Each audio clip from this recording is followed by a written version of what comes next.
আল্লাহ তাআলা যদি দয়া করে আমাদেরকে মাফ না করে, আমাদের বাঁচার কোনো উপায় নাই। আপনি কি ভেবেছেন আপনার নামাজ দিয়ে আপনি জান্নাতে যাবেন?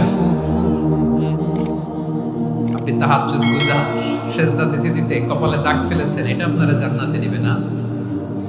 আপনি এলাকার সবচেয়ে বড় হাতেম তাই দানশীল, এই দানের ভরসায় বসে আছেন। আমাদের নামাজ, আমাদের রোজা, আমাদের ইবাদত, এগুলোকে মিজানের পাল্লায় উঠালে কোনো ওজনই হবে না।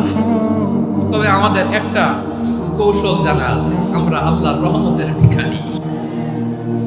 আমরা সেদিন আগেই গুনার স্বীকৃতি দিয়ে দেব।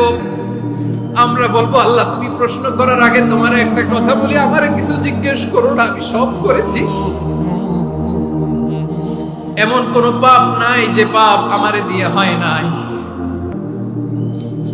তোমার রহমত দিয়ে তুমি জান্নাতে পাঠাবা, তোমার দয়ায় জান্নাতে যেতে চাই, আমল দিয়ে না। পারবেন বলতে? কিয়ামতের দিন আমরা বলবো, আল্লাহ আমার আমল দিয়ে জান্নাত চাই না, আমি তোমার দয়া দিয়ে জান্নাত চাই। তোমার দয়া ছাড়া আমার কোনো উপায় নাই। কারণ আল্লাহ যদি বিচার করে, বাঁচার কারো উপায় নাই। আল্লাহ যদি বলে ফেলেন তুই এটা করলি কেন, ওখানে গেলি কেন, কোরআনে 1000 বার নিষেধ করলাম তারপরেও এই পাপে জড়ালি কেন, এরকম প্রশ্ন ছুড়ে দিলে আমার উত্তর আছে? বাঁচার কোনো উপায় আছে? আপনার আমল দিয়ে জান্নাতে যাবেন? কি দিয়ে যাবেন? আল্লাহর দয়া দিয়ে। আল্লাহর রহম আর দয়া ছাড়া কেউ জান্নাতের চেহারাও দেখতে পাবে না।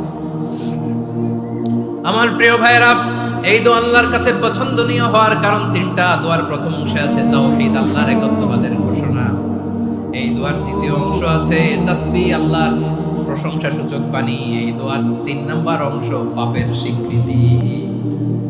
তাহলে আমরা সবাই গুনাহগার। আমরা আল্লাহর কাছে পাপের স্বীকৃতি দিয়ে বলবো, ও আল্লাহ ইন্নী কুনতু মিনাজ জালিমিন, আমরা জুলুম করেছি, পাপ করেছি, অন্যায় করেছি, আল্লাহ বুঝতে পারি নাই। শয়তানের ওয়াসওয়াসায় পড়ে, বন্ধুর পাল্লায় পড়ে, নফসের খায়েশ মেটাতে যে আল্লাহ করে ফেলেছি। তুমি গুনাহ না মাফ না করলে আমাদের গুনাহ মাফ করার দ্বিতীয় কেউ নাই। ঠিক কিনা বলেন? এভাবে অনুতপ্ত হয়ে যদি আল্লাহর কাছে দোয়া করেন, দেয়ালে পিঠ থেকে গেছে, কোন রাস্তা নাই বের হওয়ার, ওই মুহূর্তেও আপনাকে বিপদ থেকে উদ্ধার করবে কে? বিশ্বনবী চরম বিপদে পড়লে 2টা দোয়া পড়তেন। প্রথম হলো এটা, লা ইলাহা ইল্লা আনতা সুবহানাকা ইন্নী কুনতু মিনাজ জালিমিন। এই দোয়াটা আমরা বেশি বেশি পড়ব প্রিয় ভাইরা। রাজি আছেন? সবাই আওয়াজ করে পড়ুন ইনশাআল্লাহ।